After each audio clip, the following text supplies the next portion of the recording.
आप तो जानते ही होंगे कि आजकल के नेता, जनप्रतिनिधि और अफसर किस तरह से सिस्टम पर राज कर रहे हैं। जब तक उनका मतलब सत्ता है तब तक वे ऐसा शो ऑफ करते हैं जैसे वे ही तारनहार हो, मगर मतलब के निकलते ही मुंह मोड़ लेते हैं, टरकाने लगते हैं और ज्यादा जोर डालो तो आँख तक दिखाने लग जाते हैं। इस मामले में भी अब सिस्टम फिरकी लेने लगा है, असली रंग दिखाने लगा है। यहाँ बात हो रही है देवराज हत्याकांड की। 1.5 साल गुजर गए मगर अब तक उसके पिता को ना न्याय मिला है, ना 51 लाख का पूरा मुआवजा। गला फाड़ कर आक्रोश जताने वाले नेता, आग लगाने वाले नारों से जोश जगाने वाले नेता और धार्मिक राजनीतिक के दम पर अपना कद बढ़ाने वाले नेता इस मामले से पूरी तरह से हाथ खींच चुके हैं।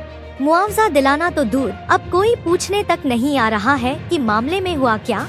अब तक देवराज के पिता को 31 लाख ही मिले हैं, बाकी के 20 लाख कौन देगा? इसका जवाब ना विधायक के पास है, ना कलेक्टर के पास। अब दोनों मिलकर मामले को फुटबॉल बनाने में लगे हैं। देवराज के पिता कहते हैं कि लंबे समय से पैसा नहीं आया, आगे की उम्मीद भी अब धुंधली होती जा रही है। आपको बता दें कि उस सुबह उदयपुर में 10वीं का छात्र देवराज स्कूल गया था, लौटकर कभी घर नहीं आया। चाकू के वार, अस्पताल के बेड, बाहर प्रदर्शन, बहन की अधूरी राखी और फिर एक शहर का उबलता आक्रोश सबने देखा। उस दिन प्रशासन हरकत में था, नेता मंच पर थे और कैमरे चालू थे। आज 1.5 साल बाद कैमरे हैं, न मंच न भाषण, बस एक पिता की आस अब भी अधूरी है। पप्पू मोची जो अब भी 20 लाख रुपए के लिए कलेक्टर, नेताओं और दफ्तरों के चक्कर काट रहा है। देवराज की मौत के बाद उदयपुर में हालात बिगड़े। नाबालिग आरोपी का घर बुलडोजर से गिरा दिया गया। कई लोगों ने नारेबाजी करते हुए तालियां बजाई, पथराव हुआ,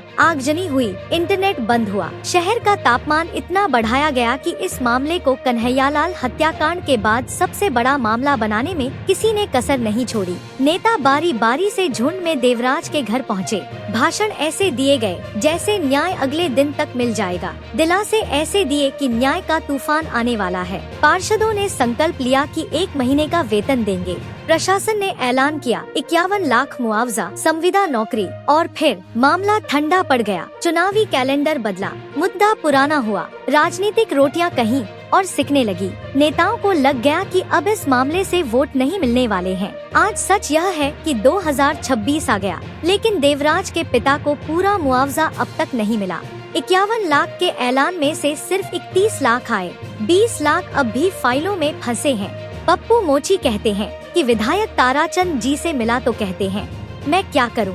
कलेक्टर से बात करने की बात कहते हैं, 5-6 बार पहले भी गए, कुछ नहीं हुआ। 1-2 दिन में फिर कलेक्टर से मिलेंगे। दोनों मिलकर टरकाने पर तुले हुए हैं। मतलब साफ है कि जिस पिता ने बेटा खोया उसे अब न्याय नहीं, अपॉइंटमेंट मिल रही है। वेतन देने वाले संकल्प हवा हो गए हैं। शहर के पार्षदों ने जो संकल्प लिया था वह भी कागजों में ही रह गया। जब 24 न्यूज अपडेट ने बार बार खुलासा किया तब जाकर कुछ पार्षदों ने ही वेतन दिया, बाकी ने वही किया जो अक्सर होता है, चुप्पी साध ली। क्योंकि अब उनमें से कईयों को पता है कि फिर से पार्षद बनने के कोई चांस नहीं है। ऐसे में क्यों गांड से खर्चा करें। देवराज के पिता पप्पू मोची ने बताया कि दुकान सीजन में चल जाती है, अभी बाजार ठंडा है, दाल रोटी किसी तरह निकल रही है।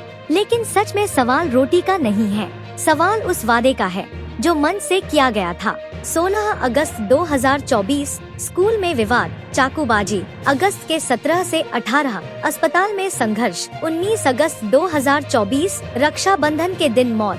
फरवरी 2026 1.5 साल बाद भी अधूरा मुआवजा। जब मामला गर्म था तब हर नेता आगे था, सीना ठोक कर खुद की मार्केटिंग कर रहा था, शो ऑफ कर रहा था। अब रंगे सियारों के रंग उड़ चुके हैं, नंगापन सामने आ गया है। अब जब मामला ठंडा है तो पिता अकेला क्यों? देवराज के पिता पप्पू मोची को बकाया 20 लाख रुपए आखिर दिलाएगा कौन? कलेक्टर, विधायक, नेता या फिर वही मीडिया जो मुद्दा जिंदा रखे? बुलडोजर जल्दी चलता है, भाषण जल्दी मिलते हैं, लेकिन इंसाफ सबसे आखिर में आता है।